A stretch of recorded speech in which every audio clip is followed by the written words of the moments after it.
काफी, और उससे भी तीव्र तड़फ हो तो 40 दिन भी काफी है। 40 दिन में भी जिन्होंने पाया, ऐसे लोगों को हम जानते हैं अच्छी तरह से।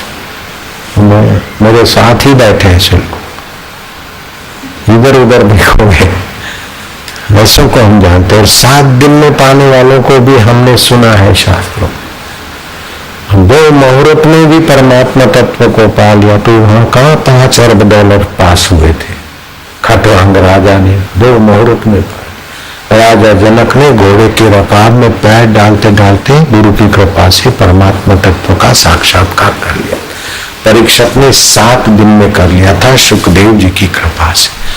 तो आपको तड़फ हो तो 24 घंटा अगर तीव्र तड़फ में आप ईश्वर के सिवा कुछ नहीं चाहते, आप तड़पते हैं, तो ईश्वर को प्रकट हो जाना चाहिए। जो बच्चा माँ के सिवाय कुछ सी गहने गांठे को, खिलौने को, मेवे मिठाई को, या किसी दासी के प्यार पुचकार, या किसी पड़ोसन के प्यार पुचकार और गोद को चाहता नहीं, माँ की ही गोद चाहता है। उसकी जीवित माँ है। माँ तो कभी मर सकती है, लेकिन भगवान तो जीवित है।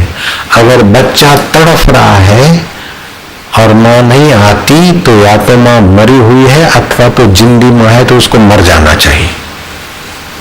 बच्चा छटपटा रहा है और माँ को पता है और माँ नहीं आती, तो उस माँ को मर जाना चाहिए। क्या ख्याल?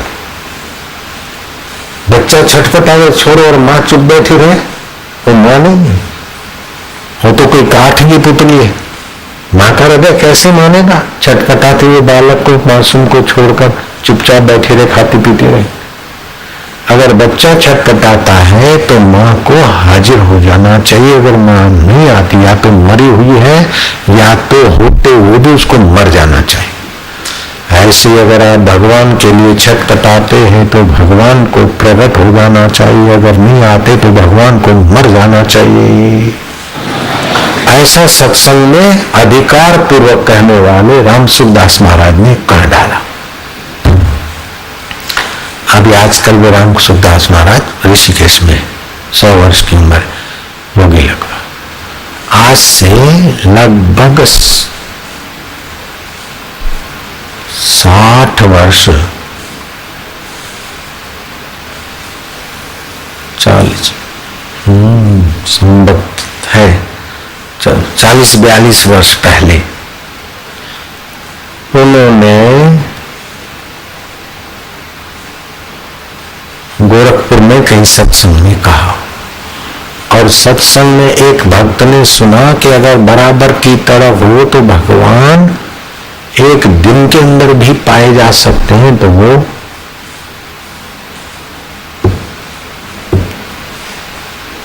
बैंक का कोई अधिकारी था, उनका नाम था सेवाराम। वे चले गए अपने साधना के रूम में और भगवान के लिए छटपटाहट थी, उसको बढ़ाया बढ़ाया बढ़ाया। भगवान के बिना आप जीना असंभव हो रहा है, ऐसी छटपटाहट हुई। तो कमरे में सुगंध सुगंध दिव्य, कुछ अलौकिक सुगंध सुगंध सी आ रही। लेकिन 24 घंटे बीत गए, बाहर आए तो इतने में भिक्षा लेने के लिए जिन्होंने प्रवचन किया था कि 24 घंटे ईश्वर के लिए तड़फो तो ईश्वर आ जाए, वे आए भिक्षा लेने को। तो उनको प्रेम से भिक्षा तो दी, लेकिन बोले महाराज हम भगवान के लिए छटपटाए, लेकिन खूब छटपटाए, लेकिन भगवान तो नहीं मिले। तो महाराज ने कहा राम सुखदास ने, तो कोई अनुभव नहीं है? बोले प्रकाश प्रकाश वो सुगंध सुगंध तो आई।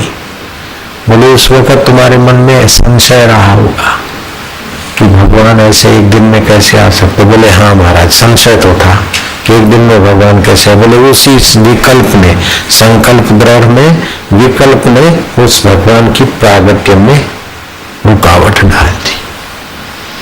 हम संकल्प करते ना, फिर अंदर संदेह करते। संशय सबको खात है, संशय सबका पीर, संशय की जो फाकी करे उसका नाम फकीर। निसंदेह दृढ़ता से चले, ये भगवान कैसे आ सकते, ये कैसे हो सकता है। जाके मन में खटक है वो ही अटक रहा, जाके मन में खटक नहीं उसको अटक कहाँ। तप ईश्वर प्राप्ति के लिए बढ़ाइए, अथवा तो ईश्वर को सुहृद सखा साक्षी भर्ता भोक्ता परमेश्वर मानकर उसके साथ प्रीति पूर्वक स्मरण करिए और प्रेरणा पाइए। ये यथा मां प्रपद्यन्ते तस्तथैव भजामि अहम् मम वर्तमानेषु मनुष्या पार्थ सर्वशः। हे प्रधानंदन, जो भक्त जिस प्रकार मेरी शरण लेते हैं मैं उन्हें उसी प्रकार आश्रय देता हूँ, क्योंकि सभी मनुष्य सब प्रकार से मेरे ही मार्ग का अनुसरण करते हैं। चौथा अध्याय 11वां श्लोक।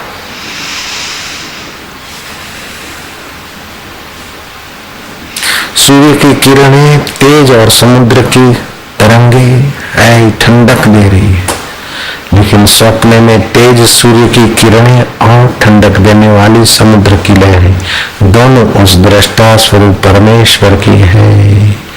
ऐसे ही कहीं कठोर व्यवहार करने वाले और कहीं मृदु व्यवहार करने वाले अंतःकरण भिन्न भिन्न है।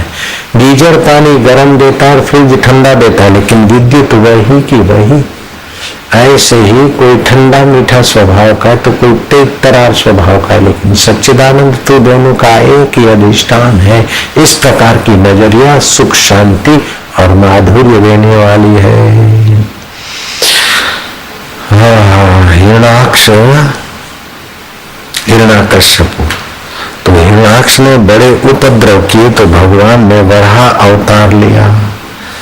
वराह अवतार लेकर हिरणाक्ष को वध करना था। तो फिर युद्ध हुआ आमने सामने। तो युद्ध में एक दूसरे को जरा उत्तेजना वाले शब्द भी बोले जाते हैं। लड़ना भिड़ना है तो जरा मंत्र किया जाता माओ का। तो इसे हिरणाक्ष ने कहा, रे तुम क्या मुझे मारोगे?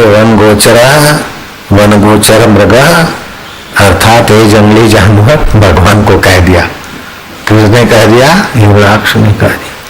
तो भगवान ने भी सुना दी कि हे ग्राम सिंह, ग्राम सिंह माना कुत्ता,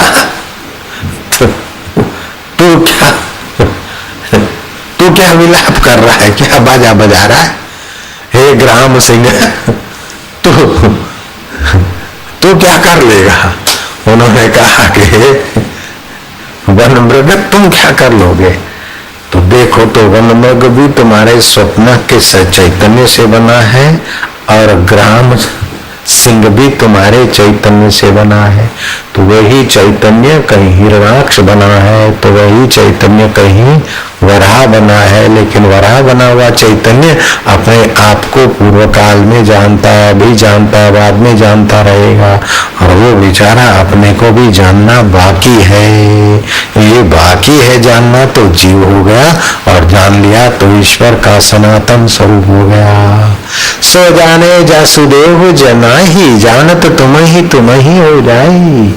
वही तुम्हें जान सकता है जिसको परमेश्वर तुम वरण करते हो।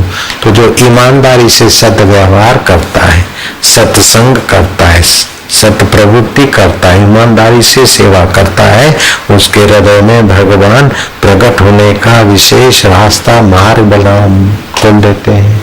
और जो जगत में कूड़ कपट बेईमानी करके मजा लेना चाहते हैं, तो वो उसी को वही दे देते हैं।